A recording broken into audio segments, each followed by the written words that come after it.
Assalamualaikum warahmatullahi wabarakatuh. Selamat datang di channel Muhammad Samsuddin. Di kesempatan kali ini saya akan melanjutkan cerita yang berjudul Tumbal Pesugihan Ibu. Tamat ya. Sebelum masuk ke ceritanya, jangan lupa subscribe dulu ke channel ini. Selamat mendengarkan. Aku tidak bisa hidup seperti ini terus-menerus. Kondisi ibu semakin hari semakin aneh. Pagi-pagi buta aku pergi ke rumah Pak Haji Rosadi untuk menyelidiki kasus ini. Pak Haji. Pagi sekali Adrian, ayo masuk. Bapak baru saja selesai salat subuh. Duduk dulu, kamu tampak sangat khawatir. Imbuhnya lagi. Nafasku memang belum teratur. Iya Pak, bagaimana penyelidikan kemarin? Ada sesuatu yang aneh. Terus jasad Bapak di mana Pak? Pak Haji tampak tegang dari raut wajahnya. Ia mengembuskan napas pelan. Ini kasus pembunuhan Adrian. Pihak penyelidik mungkin akan memeriksa ibumu, ucapnya pelan. Ibu?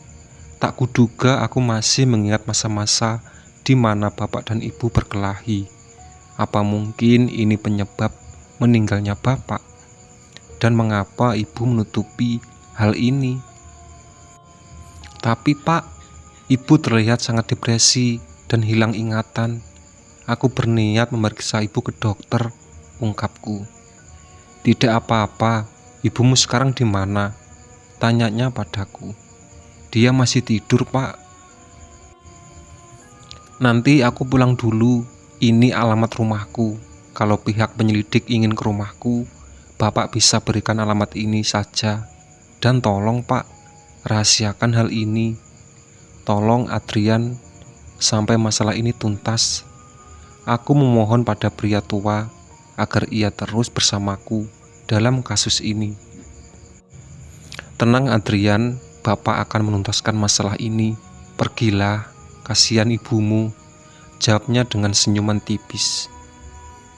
Sesampainya di rumah, aku segera mencari ibu. Bu, ibu masih di kamar, teriakku dari luar kamarnya. Namun ibu tak menyaut apapun. Harusnya jam segini ibu sudah bangun. Ternyata pintu tak terkunci. Ibu terlihat masih terbaring. Tetapi setelah aku masuk, ia membuka matanya dan merintih kesakitan. Aku segera mendekat dan melihat kondisinya. Ibu kenapa? Apa yang sakit? Tanyaku dengan jidat mengkerut. Perut ibu sakit, jawabnya lirih. Ibu mau makan? Adrian ambilin, timpalku. Ia menggeleng lalu menatap langit-langit kamarnya sembari berkata, Ibu sudah lupa semuanya. Ibu sudah lupa apa yang ibu perbuat. Ibu hanya ingat dirimu saja, Adrian. Aku terus menatap ibu yang sedang berbicara sendiri. Lupa bagaimana, Bu? Ibu kenapa? Tanyaku heran. Ibu sudah lupa, Adrian. Kepala ibu sakit, dada ibu sakit. Ibu tidak punya siapa-siapa kecuali kamu. Aku menggeleng keheranan, mengapa ia terus berkata demikian. Tak berlangsung lama ketukan pintu depan terdengar cukup keras dengan hentakan kaki beberapa orang. Bu, Adrian ke depan dulu, mungkin ada tamu. Seketika ia menarik tanganku, memaksa diriku agar tidak menemui siapa yang tengah mengetuk pintu. Tidak perlu, biarkan saja, ucapnya. Memangnya kenapa, Bu? Siapa tahu itu orang penting, sautku. Ia menggeleng dengan tatapan wajah tajam kepadaku. Tetapi aku berhasil melepaskan tangannya yang menghalangiku. Segera berlari, aku tahu siapa yang tengah di depan. Akhirnya Bapak kesini juga. Mari masuk Pak. Pak Haji Rusadi serta pihak penyelidik masuk ke dalam rumahku. Ibu akan memberontak dan berteriak, Pak. Jadi tolong nanti tenangkan ibu, bisikku pada Pak Haji Rusadi. Sudah Bapak siapkan, kamu jangan khawatir, bisiknya padaku. Ibumu di mana? Salah satu pria dari pihak penyelidik bertanya padaku.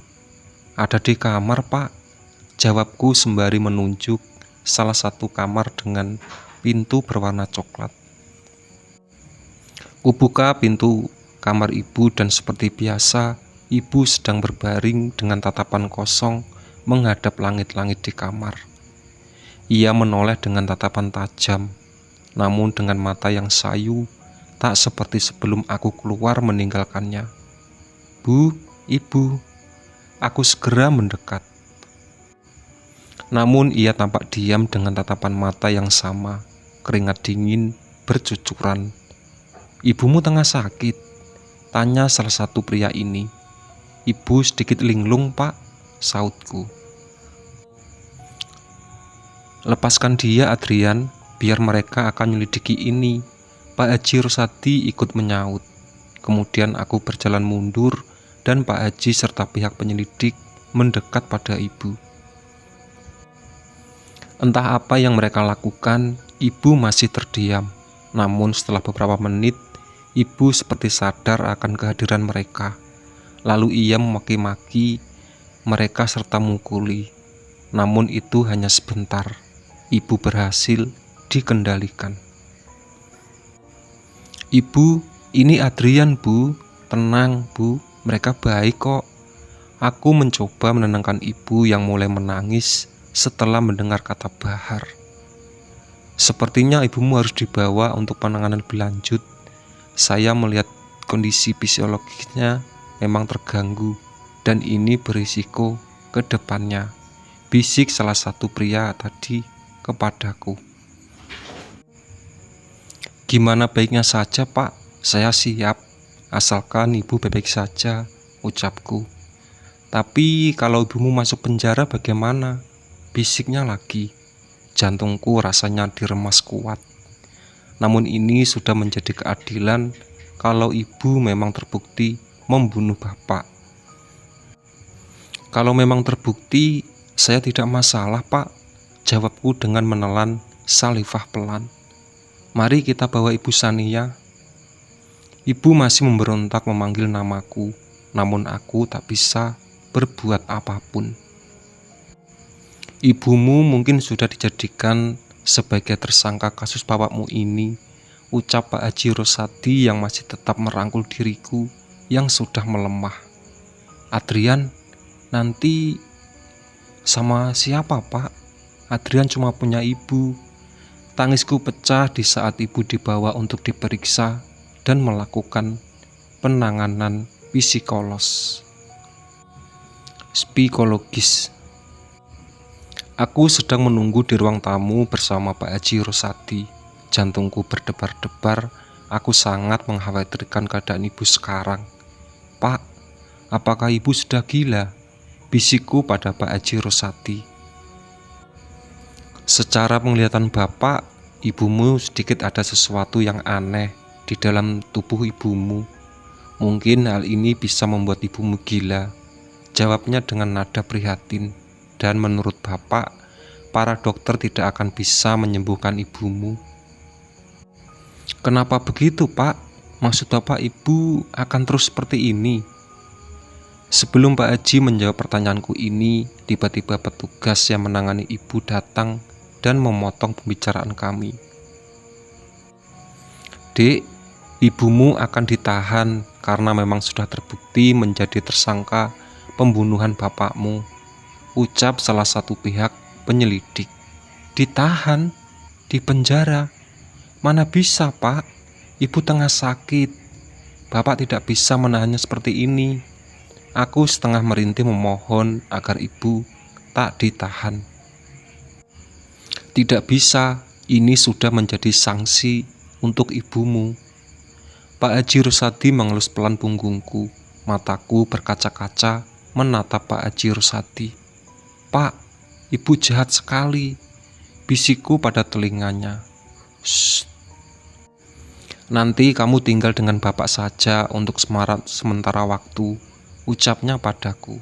Aku hanya mengangguk lalu pergi menjenguk ibu yang masih berbaring di ruangan. Bu, Adrian pulang dulu ya, ucapku lirih. Namun ia masih mendengar ucapanku. Mau kemana? Ibu sendirian. Ibu tidak mau. Ibu yang sebelumnya tampak tenang seketika memberontak dan menarik tanganku. Bu, sudah, jangan kasar seperti itu. Ibu perlu dirawat dulu sampai pulih dan baru bisa ditahan, ucap salah satu suster yang menjaga ibu. Nak, cepat pergi saja. Saya pikir ibumu sudah tak bisa bertahan lama lagi, imbuhnya lagi. Tak berpikir lama, aku lantas meninggalkan tempat ini bersama Pak Haji Rosadi. Namun aku masih sangat bingung dengan perkataan suster lagi. Apa mungkin ibu akan meninggal dalam waktu dekat ini? Minum tehnya nak, kata istri Pak Haji Rosadi.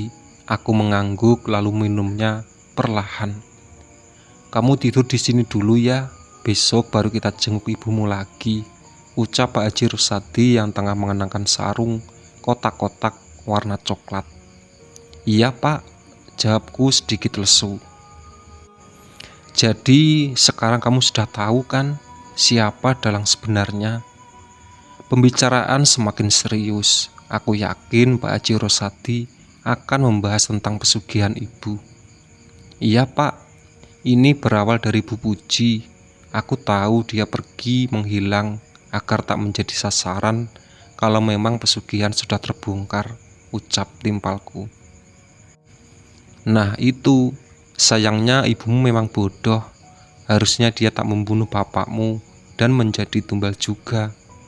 Aku menatap Pak Haji bingung. Ia mengerti mengapa Pak Haji berkata demikian. Maksud bapak gimana? Semenjak bapakmu meninggal, jin yang bekerja sama dengan ibumu selalu menginginkan berhubungan badan. Namun ibumu selalu menolak. Mataku mendelik mendengar ucapan dari Pak Haji Rosadi. Dia sudah diiming-iming uang dan perhiasan yang banyak setelah menumbalkan nyawa bapakmu, dan akhirnya jin ini bisa dengan bebas meminta berhubungan badan dengan ibumu, ungkapnya dengan tampak serius. Bapak yakin? Apakah ada raut wajah berbohong atau tidak yakin di wajah bapak? Ia menunjukkan diri bahwa tak ada kebohongan di perkataan tadi.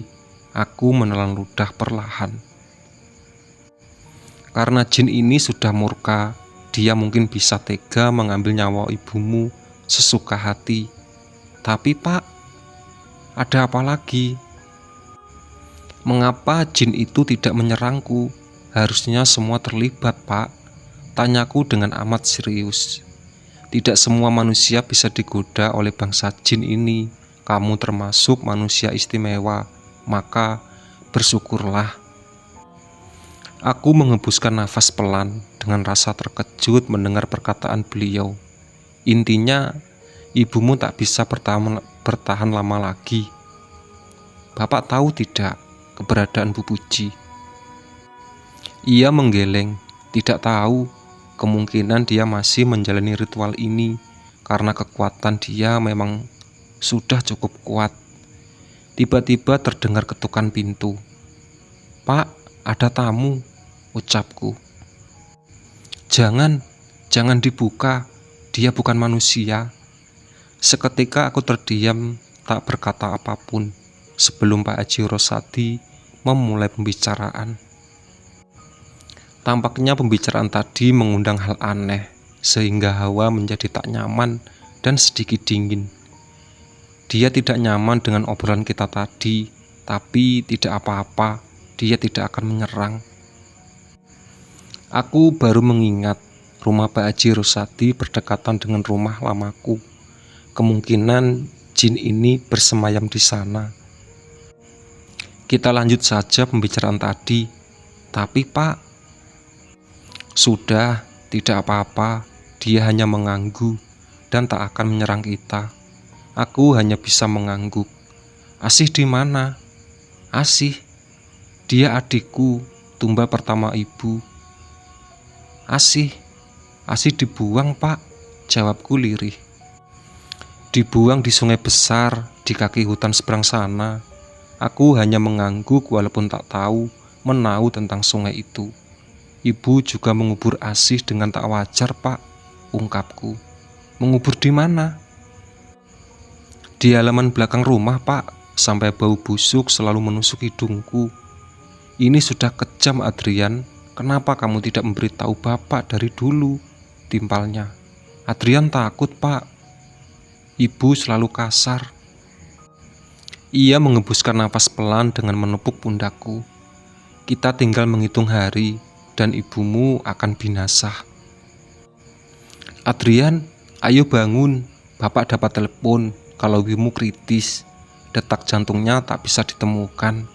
Aku tersentak. Mataku berusaha kubuka. Ada apa, Pak? Ini masih pagi sekali, ucapku dengan menguap. Ibumu. Kita pergi sekarang, ayo cepat. Pak Haji menarik paksa tanganku. Bentar, Pak. Aku cuci muka dulu. Suasana di rumah sakit menangani ibu ternyata telah pindah rumah sakit. Pak, ibu kenapa? Tanyaku dengan amat penasaran. Bapak ditelepon dari pihak rumah sakit kalau detak jantung ibumu tak ditemukan. Makanya Bapak buru-buru bawa kamu, ungkapnya. Tampaknya Pak Haji Rosadi sangat takut sekali jika aku tak bisa melihat ibu untuk terakhir kalinya. Kami terus menunggu dokter yang sedang menangani ibu, tetapi ini sudah menjelang siang. Harusnya ada pemberitahuan dari pihak rumah sakit. Pak, ini sudah siang. Mengapa mereka terus menangani ibu? Harusnya salah satu dari mereka memberitahuku di luar. Sabar dulu. Aku menghembuskan nafas kasar. Namun dari seberang tampak seorang wanita berbaju serba hitam dengan hijab panjang yang mengikat lehernya. Tetapi dibarengi dengan rombongan lainnya juga berbaju hitam pula. Tapi di antara mereka semua berjenis kelamin pria. Pak, mereka siapa? Aku menoleh persis ke arah Pak Haji Rosadi, tetapi mereka tampak terus berjalan menghampiri kami. Kamu melihatnya? Mereka sekte yang telah membantu ibumu dalam kasus pesugihan, dan merekalah yang mengetuk pintu semalam. Jangan terus menatap mereka. Mereka hanya ingin melihat ibumu saja. Aku merasa takut, tetapi raut wajah mereka memang sangat dingin, dan ada satu wajah yang tak asing bagiku. Ya, Bu Puji di antara mereka. Pak, itu Bu Puji. Tak sengaja kuancungkan jariku telunjukku. Jangan menunjuk seperti itu. Artinya Puji memang sudah masuk sekte itu, ucap Pak Haji Rosadi. Pak, mereka melihat kita, bisikku padanya. Ia mengangguk. Iya, tetapi mereka hanya berfokus pada ibumu saja. Jantungku tak karuan sekali semenjak sekte ini terus berdiri di depan pintu ruangan ibu. Kapan mereka akan pergi, Pak? Aku tidak nyaman, bisikku lagi. Berkali-kali aku menelan ludah dengan kasar. Rasanya haus sekali dan panas. Panas, Pak, bisikku kembali. Tahan dulu, mereka akan pergi sebentar lagi, timpalnya. Kamu anak dari Ibu Sania, dokter perempuan dengan hijab putih membalut rambutnya. Iya, Bu, gimana kondisi ibu saya? Tanyaku dengan mata yang mulai berkaca-kaca. Aku tak yakin jika ibu memang bisa diselamatkan kembali. Maaf, ibumu sudah tiada. Kami tidak bisa menunjukkan detak jantungnya lagi. Detak jantungku serasa hilang. Bagaimana bisa, Dok? Bukankah ibu hanya mengalami gangguan jiwanya? Tanyaku tak terima dengan pernyataan dokter ini. Iya betul, Tapi ibumu terus memberontak meminta pulang. Akhirnya dia kena serangan jantung tiba-tiba, lalu dibawa ke rumah sakit ini, ungkapnya. Aku menoleh ke arah Pak Haji Rosadi. Air mata tak bisa kubendung lagi. Aku memeluknya dan menjerit, "Bapak, aku tidak punya siapa-siapa lagi, Pak." Tangisku pecah. "Kamu punya bapak, Adrian. Jangan khawatir." "Bapak, bapak bukan bapak." Aku terus menangis tersendu-sendu di dalam pelukannya. "Pak, tolong, jangan biarkan Adrian menangis hingga berteriak seperti ini. Nanti pasien lain merasa terganggu," ucap dokter ini. Akhirnya aku berhenti menangis dan mulai duduk lalu. "Pak, ayo kita lihat ibu." Kami berdua masuk ke dalam ruangan, tapi anehnya kain penutupnya berwarna hitam. "Pak, kenapa kain penutupnya warna hitam? Bukannya pada umumnya berwarna putih?" Aku menatap kain ini dengan keraguan. "Ada apa? Ini kain putih, Nak. Kenapa kamu bilang ini warna hitam?" ucap salah satu suster yang ada di ruangan. Seketika aku mengedipkan mataku. Ternyata benar, kain warnanya berwarna putih. "Kami akan urus semuanya. Kalian hanya membawa pulang lalu memakamkan saja. Karena kami pihak rumah sakit tahu kalau kamu hanya tinggal sendirian," ucap suster ini. "Iya, Sus, terima kasih," jawabku. Ku buka kain penutup ini dan terus mencium kening ibu. "Ibu, semoga Tuhan mengampunimu," bisikku pada kedua telinganya, walaupun ia sudah tiada. "Adrian, kita keluar dulu, biarkan pihak rumah sakit mengurusnya." Aku mengangguk, lalu mengikuti langkah Pak Haji Rosadi dari belakang. Namun dari belakang tanganku ditarik oleh seseorang. "Ah!" Pak Haji dengan sigap menarik tangan sebelahku. Ternyata yang menarik adalah salah satu anggota sekte ini. "Mau apa kamu?" Pak Haji Rosadi tampak murka melihat kedatangan mereka. "Kami hanya ingin memastikan bahwa Sania sudah binasa." "Iya, memang dia sudah mati. Mau apa kalian?"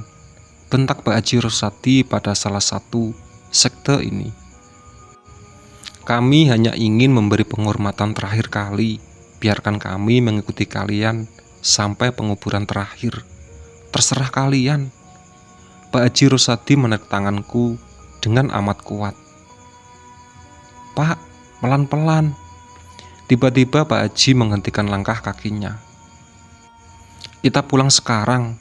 Bapak akan mengurus tempat penguburan ibumu." Aku menelan ludah kasar. "Ibu bagaimana, Pak?" "Dia akan diantar oleh pihak rumah sakit. Bapak sudah sangat murka dengan sekte itu. Berani sekali memegang tanganmu seperti itu."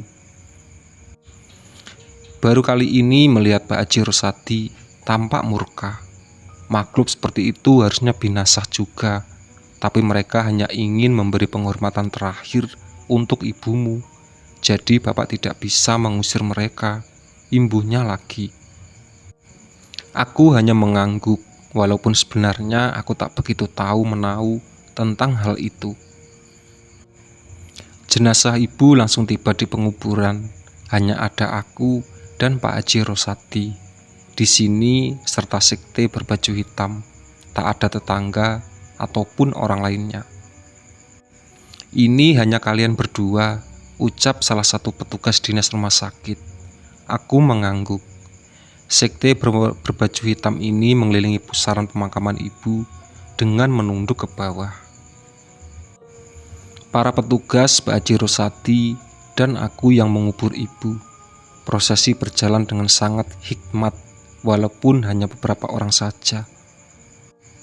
Setelah prosesi selesai, memang benar sekte ini langsung pergi entah kemana. "Pak, sekte itu akan mengganggu lagi?" tanyaku padanya. "Tidak, ini sudah berakhir. Ayo cepat pulang. Bapak ada sesuatu yang perlu dibicarakan." "Bapak mau bicara apa?" tanyaku. "Nanti kita pergi ke sungai seberang. untuk mencari jasad adikmu, Asih, yang sudah dibuang. Dahiku mengenyit. Bapak tahu kalau Asih di situ. Kamu jangan banyak bertanya, nanti kamu temani bapak saja. Entah mengapa Pak Haji Rosadi memilih malam hari untuk mencari jasad Asih, adikku.